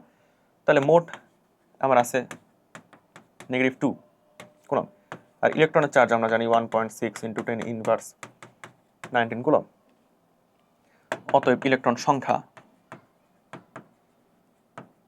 ইকুয়ালস টু যে -2 ডিভাইডেড বাই, আচ্ছা নেগেটিভ, তাহলে -1.6 × 10⁻19 কুলম্ব যেটা আসবে সেটাই। দেখো এটা আসলে তুমি চাইলে ইয়াতেই করতে পারো যে এটা ইনভার্স 90 উপরে চলে গেল আর 2 ভাগ 1.6 তাহলে কত হবে 1.25, তাই না? মুখে করার চেষ্টা করো। ঠিক আছে, দেখো কয়েকটা জ্ঞানমূলক নিয়ে আসছি, এগুলো অ্যাকচুয়ালি দেখো, কোনটা না পারা আসলে করার কথা না, কিন্তু এগুলা মুখস্থ জিনিস তো, এগুলো তো দেখো সমস্যা। অনুধাবনমূলক প্রশ্ন জাস্ট বলে দিই কয়েকটা, যে সমান্তরাল পাতধারক অভ্যন্তরে তড়িৎ প্রবল সুষম হয়, কারণ একটা পজিটিভ নেগেটিভ এমন একটা ক্লোজড ফিল্ড ক্ষেত্র আমি আসলে চিন্তা করতেছি, সেজন্য সুষম, সব জায়গায় প্রবলটা সেম। ঠিক আছে, আধানের কোয়ান্টায়ন, এটা আমি অলরেডি বলতেছি, চার্জের কোয়ান্টায়ন যে ইলেকট্রনের ভগ্নাংশ হতে পারে না। সমান্তরাল পাতধারকের ধারকত্ব পাদের মধ্যবর্তী দূরত্বের সাথে কিভাবে পরিবর্তন হয় এটা আমরা জানি, যে ডি যদি বাড়ে f(নট k/d) তাহলে ধারকত্ব কমবে। ধারকত্বের তাহলে এটা হচ্ছে কি সি ব্যস্তানুপাতিক ডি, তাই না? ধারকের কোন সমবায়ের ক্ষেত্রে সঞ্চিত শক্তি সর্বোচ্চ পাওয়া যায়, দেখো সঞ্চিত শক্তি সর্বোচ্চ, তাহলে অবশ্যই ধারকত্বের কোন সমবায় বের করবা, যে কোন সমবায় তোমার হচ্ছে ধারকত্বটা বেশি হয়, যেখানে ধারকত্ব বেশি হবে সেখানে সঞ্চিত বেশি হবে, সঞ্চিত শক্তি বেশি হবে। পরক চার্জ কেন ধনাত্মক হয়, কারণ ধনাত্মক দিয়ে হিসাব লিখতে সুবিধা হয়, দ্যাটস ইট। সমান্তরাল পাত ধারকের মাঝখানে কোনো ডাইইলেকট্রিকের পাতলা পাত ব্যবহার করার কারণটা কি? যাতে ধারকত্ব বেড়ে যায়। সিম্পল হিসাব। চার্জিত গোলকের কেন্দ্রে প্রাবল্য শূন্য। কারণ আসলে আমার চার্জগুলো পৃষ্ঠে সরা যায়, পৃষ্ঠে সবসময় চার্জগুলো ছড়া যায়, পৃষ্ঠে চার্জগুলো ছড়া যায়। ঠিক আছে, আজান দিছে, বাট আমরা আসলে ক্লাসটা তাড়াতাড়ি শেষ করে দেবো। দেখো না পারার মধ্যে কিছু আছে, এখানে আমরা অন্য একটা কালি ইউজ করি, ধরো নীল ইউজ করি। ক্রিয়াশীল বল, কুলম বল যেটা, সেটাই। মালেক সাড়া পায় না কেন? সাড়া না পাওয়ার কারণ হচ্ছে এইদিকে ক্রিয়াশীল বল, ওইদিকে ক্রিয়াশীল বলের সমান হয়ে গেছে, দুই দিকে ক্রিয়াশীল বলের সমান হয়ে গেছে, এই জন্য আসলে চার্জটা নড়তেছে না। এখানে দেখো সলভ করে দেওয়া আছে, তো আমি আর এগুলো খুব একটা ব্যাখ্যা করতে চাচ্ছি না। ঠিক আছে, এটা একটা ধারক, এটা একটা দ্বিমেরু। এই যে দেখো, এখানে -4 মাইক্রোকুলম, এখানে +4 মাইক্রোকুলম। পি বিন্দুতে তড়িৎ প্রাবল্য, প্রাবল্যের সূত্র কি আমাদের অজানা? প্রাবল্যের সূত্র তো আমাদের অজানা না। ই হচ্ছে CP/r³ ছিল, তাই না? √1 + 3 cos স্কয়ার। আচ্ছা, নীল কালার আসলে দেখতে ভালো লাগতেছে না, হলুদি ভালো ছিল, হলুদ ইউজ করি। ঠিক আছে, এটা আমাদের অজানা না। এ বিন্দুতে প্রাবল্যের মান চাইছে, বি ও ডি বিন্দুতে কিছু চার্জ বসাইছে, তাহলে প্রাবল্যের মান বের করবা। এটা এই বরাবর, তাই না? তারপরে লব্ধি করে দিবা। মহাকর্ষ চ্যাপ্টারে আমরা করাইছি, এখানে আমি আর করাবো না, এগুলো হচ্ছে ভেক্টরের ম্যাথ। ঠিক আছে, প্রাবল এই যে কুলম দিছে, সো তুমি একবার BA বের করবা, একবার DA বের করবা, তারপর এটাকে লব্ধি করে দেবা। ভেক্টর যোগ, কারণ প্রাবল্য ভেক্টর রাশি, আর বিভব স্কেলার রাশি। ওকে, ঠিক আছে, ঠিক আছে। ডি বিন্দুতে মোট বিভব নির্ণয় করো। ডি বিন্দুতে মোট বিভব, এই যে ডি, 1 মিটার বাহু বিশিষ্ট, মানে এই BD কত হবে তাহলে? √2, তাই না? বর্গের কর্ণের দৈর্ঘ্য, ম্যাথ করে আসলে তো পারারই কথা। তো যাই হোক, √1² + 1²। তাহলে ABC বিন্দুতে দিয়ে দিচ্ছে, এখানে একটা দিচ্ছে, এখানে একটা দিচ্ছে, এখানে দিচ্ছে। বিভব কিন্তু স্কেলার রাশি, তাহলে সিম্পল জাস্ট যোগ, সিম্পল যোগ V1 + V2 + V3, তাই না? এটার ক্ষেত্রে দৈর্ঘ্য তো সেম, এটার ক্ষেত্রে আরটা একটু ডিফারেন্ট। ঠিক আছে, তাহলে দেখো C আলটিমেটলি কি Q/R না, তাহলে CQ × 1/R1 + 1/R2 + 1/R3, মানে আলটিমেটলি তোমার যেটা হয় আর কি, ওটা ভালো করে লিখিনি, দরকার নেই, এটা আসলে কেটে দিই, মানে হাতের লেখা দেখে আর মানুষ পাগল আছে যে কি লিখছে। তো যাই হোক, ঠিক আছে, দেওয়া আছে, সব কইরো। আচ্ছা, এটা দ্বিমেরুর আরেকটা, মানে একই জিনিস, জাস্ট ঘর ছিল, ওটা মানে গ ছিল। আচ্ছা, যাই হোক, PQ বিন্দু সংযোজক রেখা বরাবর আধান গতিশীল হওয়ার সম্ভাবনা আছে কি না? আচ্ছা দেখো, কোশ্চেনটা বুঝতে পারতে হবে। গতিশীল কখন হয় বলতো? গতিশীল আসলে কখন হয়? যখন একটা বিভব পার্থক্য থাকে। যদি বিভব পার্থক্য = 0 হয়, তাহলে গতিশীল হবে। এখন PQ, তাহলে এই জায়গার বিভবটা আমি বের করতে পারি। বিভবের সূত্র আমরা জানি যে V = CP cos θ /R²। এই জায়গার বিভবটা আমরা বের করব, তারপরে del V করব, মানে VP - VQ করব। যদি 0 না হয়, যদি এটা হয় 0 হলে গতিশীল হবে।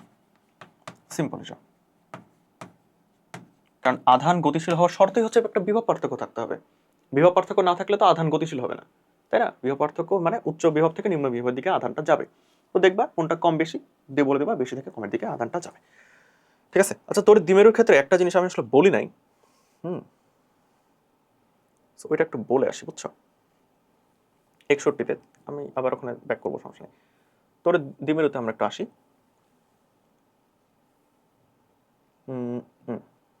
দেখো তো এখানে একটু,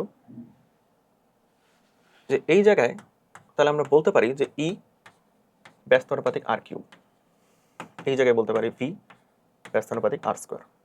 এটা শুধুমাত্র তড়িৎ দ্বিমেরুর ক্ষেত্রে প্রযোজ্য, এটা শুধুমাত্র তড়িৎ দ্বিমেরুর ক্ষেত্রে প্রযোজ্য, যে E সমানুপাতিক 1/R³, এখানে V ব্যস্তানুপাতিক 1/R², মানে ব্যস্তানুপাতিক R² বা V সমানুপাতিক 1/R²। এটা শুধুমাত্র তড়িৎ দ্বিমেরুর ক্ষেত্রে প্রযোজ্য, নতুবা সব ক্ষেত্রে জেনারেল ক্ষেত্রে ই সমানুপাতিক 1/r² হয় আর ভি সমানুপাতিক 1/r হয়। ঠিক আছে, তাহলে এইটা হচ্ছে আমাদের এখান থেকে একটু মনে রাখার জিনিস, যে এখান থেকে এমসিকিউ আসে মাঝে মধ্যে। সো তড়িৎ দ্বিমেরু বললে একটা করে আর নিচে বেড়ে যাবে।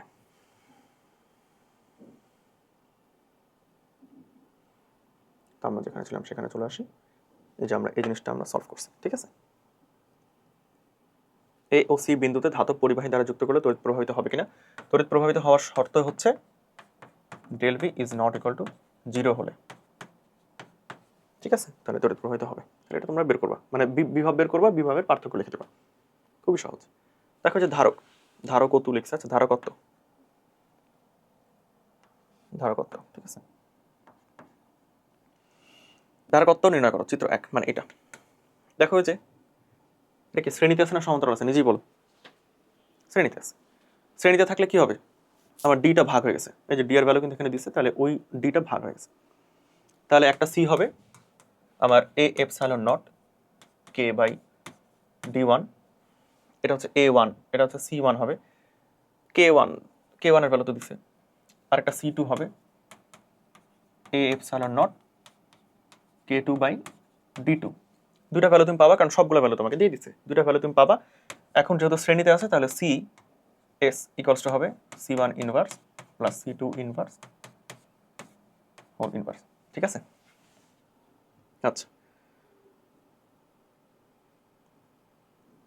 কি বলে এখানে? পাতের ক্ষেত্রফল নির্ণয় করো। পাতের ক্ষেত্রফল নির্ণয় করো। করো, সব সূত্র তুমি জানো। সব করে দিলে তোমাদের মাথা খাটবে না। সব আমি তোমাদের শিখাই দিছি। সো মাথাটা খাটায়ও। ধারকত্ব বৃদ্ধির কৌশল, 4 পরবর্তী দিক ধ্রুবক সম্পন্ন একটি বস্তু স্থাপন করা হয়েছে, তাহলে অবশ্যই বৃদ্ধিটা সম্পন্ন হবে, এতে কোনো সন্দেহ নেই। দেখো এই যে এখানে এই সূত্রটা ইউজ করছে, ওই যে F surrounded by D minus T into 1 - 1/k। ওটা তোমরা চাইলে করতে পারো, নইলে সিম্পল শ্রেণী যেটা করবা, মাঝে না বসে সাইডে সরে দিবা, তারপরে ডিটাকে বিয়োগ করে দিবা আর কি। এক ও দুইয়ের মধ্যে সঞ্চিত শক্তির পার্থক্য খুবই সহজ ভাই। দুই জায়গায় তুমি সি বের করবা, এন্ড দুই জায়গাতে ভি দেওয়া আছে। এটার সি তো তুমি আগেই পাইছো, এটার সিটা তুমি বের করবা। হ্যাঁ, তারপরে half C V square. Simple হিসাব, সিম্পল হিসাব। ঠিক আছে, এই যে half C V square. Okay, half C V square. কোনটা কম বেশি এটা একটু দেখলেই তাহলে হয়ে যাবে। এটা আমাদের অত্যন্ত মজার একটি চ্যাপ্টার শেষ হয়ে গেল। অত্যন্ত মজার একটি চ্যাপ্টার শেষ হয়ে গেল। আমরা একটু বইটা দেখি। হ্যাঁ, শেষ হয়ে হইল না শেষ আর কি, আমরা একটু বইটা দেখি। ও নো, আমি তো ফিজিক্স ফার্স্ট পেপার বই ভুল করে নিয়ে আসছি রে। একটু ওয়েট। আচ্ছা, তো বইটা একটু দেখো। ঠিক আছে, কুলম্বের সূত্র, ক্ষেত্র তত্ত্ব, এগুলো আমরা কিন্তু পড়ে ফেলছি। অ্যান্ড কুলম্বের এই সূত্রটা কিসের কিসের উপর নির্ভর করে, এই জিনিসটা তোমাদেরকে জানতে হবে। সো এই 3টা জিনিসের উপর নির্ভর করে, এটা তোমরা পড়ে ফেলবা। এখানে কিছু সংজ্ঞা দেওয়া আছে, চার্জের কোয়ান্টায়ন, এখান থেকে একটু ভালো করে পড়লে জিনিসগুলো তুমি গুছায় লিখতে পারবে আর কি। ঠিক আছে, আলটিমেটলি তোমাকে তো গুছায় লিখে আসাটাই হচ্ছে বিষয়। ইসাক স্যার এই জানার বিষয়, এই হ্যান ত্যান এগুলো থেকে প্রচুর বহুপদী আসে। স্থির তড়িৎ বল আর মহাকর্ষ বলের মধ্যে তুলনাটা একটু পড়ো। তড়িৎ ক্ষেত্র কি, ফ্লাক্স কি, এগুলো সবকিছু আমি বুঝাইছি। ঠিক আছে, তড়িৎ ক্ষেত্র মানেই হচ্ছে আমার প্রাবল্য বোঝায়। ঠিক আছে, তড়িৎ ক্ষেত্র যদি নির্ণয় করতে বলে, আসলে সেটা প্রাবল্য নির্ণয় করতে বলছে। ঠিক আছে, এখন তড়িৎ ফ্লাক্স তো আমরা বলছি, বলরেখাও পড়ছি। তড়িৎ বলরেখার সাথে চৌম্বক বলরেখার একটা পার্থক্য আছে, সে পার্থক্যগুলো আশা করি তোমরা পড়লে বুঝতে পারবা। ঠিক আছে, আধান ঘনত্ব, তলমাত্রিক ঘনত্ব একই বিষয়, Q/A। বইটা একটু রিডিং দিও, বুঝছো? আচ্ছা, তারপরে হচ্ছে তড়িৎ বিভব, এগুলো আমরা পড়ে ফেলছি, এখানে রিডিং দেওয়ার কিছু নাই। তবে হচ্ছে জানার বিষয় যেগুলো আলাদা আলাদা করে লিখে রাখে, যে ইসাক স্যার, এই যে দেখো এখানে এই যে জানার বিষয় এভাবে এই যে লিখে রাখে, তো এইগুলো একটু পড়ো, বুঝছো? তারপরে হচ্ছে বিভব পার্থক্য থাকলে যে আধান যাবে বা চার্জ প্রবাহিত হবে বা কারেন্ট প্রবাহিত হবে, সেটাই হচ্ছে কারেন্ট ইলেকট্রিসিটি, যেটা আমাদের পরের চ্যাপ্টারের পড়া। তো এই হলো বিষয়। সমবিভব তলটা কি, সমবিভব তলের বৈশিষ্ট্যটা কি, এই জিনিসটা একটু পড়ো। ঠিক আছে, তড়িৎ দ্বিমেরু যে সৃষ্ট কাজ, এটা আসলে আমরা পড়ে ফেলছি, যে টর্ক পিই সাইন থিটা, এগুলো আমরা পড়ছি। ঠিক আছে, এখানে আছে, সূত্রগুলোও আছে এখানে, একই সূত্র আসলে, সো এখানে কঠিন কিছু না। ঠিক আছে, এই যে এখানে দেখো ডাইইলেকট্রিক, ঠিক আছে, অপরিবাহী অন্তরক বা ডাইইলেকট্রিক, এই জিনিসগুলো একটু পড়তে হবে। সবসময় অপরিবাহী জিনিসই কিন্তু ডাইইলেকট্রিক হিসেবে ব্যবহৃত হয়। তো মেরুবর্তী পদার্থ কোনগুলো, অমেরুবর্তী পদার্থ কোনগুলো, এগুলো মুখস্থ করে ফেলবে, এগুলো মেডিকেলে আসে, মেডিকেল অ্যাডমিশন টেস্টে আসে। এই যে বিভিন্ন ডাইইলেকট্রিক পদার্থ এবং ডাইইলেকট্রিক ধ্রুবক, দেখছো এই যে এখানে একটা ছক দেওয়া আছে, এই ছক দেওয়া আছে, এই ছকটা মুখস্থ করতে হবে। ওকে, যে কোনোভাবে ছন্দ টন্দ দিয়ে মুখস্থ করতে হবে। ধারকের ধারকত্ব বৃদ্ধি করা যায় কিভাবে, এই জিনিসটা একটু পড়ো। তারপরে এগুলো আমরা সব জানি, ধারকের সমবায় এগুলো আমরা সব পারি, ধারকের শক্তিও পারি, ধারকের প্রকারভেদ ও ব্যবহার, ঠিক আছে। এই যে ধারকের প্রকারভেদ ও ব্যবহার, তোমার এই যে দেখো পরিবর্তনীয় ধারক, কাগজ ধারক, ঠিক আছে, তড়িৎ বিশ্লেষক ধারক, এগুলো একটু রিডিং দিতে হবে। অ্যান্ড এখান থেকে যেগুলো এমসিকিউ আসার মতো লাইন সেগুলো মুখস্থ করতে হবে, ঠিক আছে, যে কি কোন কাজে ব্যবহার করা হয় এবং তার সেখানে আসলে কি ব্যবহার করা হয়। তড়িৎ বিশ্লেষক যে ধারক, সেখানে তড়িৎ বিশ্লেষক হিসেবে কি ব্যবহার করা হয়, যে অ্যামোনিয়াম বোরেট, ঠিক আছে। এগুলো এমসিকিউ এর জন্য একটা টপিক আর কি, এগুলো মুখস্থ করতে হবে। গাউসের সূত্র, এটা তো আমরা পড়ছি। কুলম্বের সূত্র থেকে গাউসের সূত্র প্রতিপাদন করা যায়, গাউসের সূত্র হতে কুলম্বের সূত্র প্রতিপাদন করা যায়। এই জিনিসটা জাস্ট জানলেই হবে, তোমাকে প্রতিপাদন করতে দিবে না। এই যে চার্জিত লম্বা চোঙের ক্ষেত্রে এই জিনিসপাতি, যে 1/2 pi epsilon not into lambda by r, এগুলো কিন্তু আমরা পড়ছি আসলে।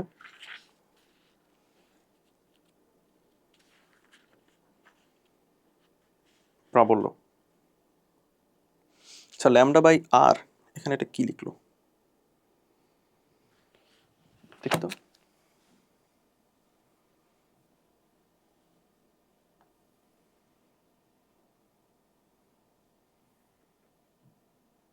হ্যাঁ হ্যাঁ, ল্যামডা বাই আর ঠিকই আছে।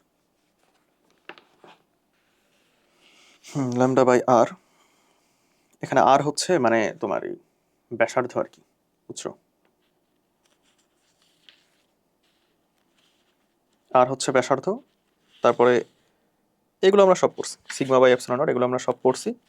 কুলম্বের সূত্রের কিছু সীমাবদ্ধতা আছে, এটা যেহেতু লিখে রাখছে লাস্টে, তো সেটা হচ্ছে পড়বা। অ্যান্ড এই জিনিসটা হচ্ছে আমরা একটু জাস্ট এক সেকেন্ডে তোমাদেরকে এই জিনিসটা একটু ক্লিয়ার করে দিই, বুঝছো।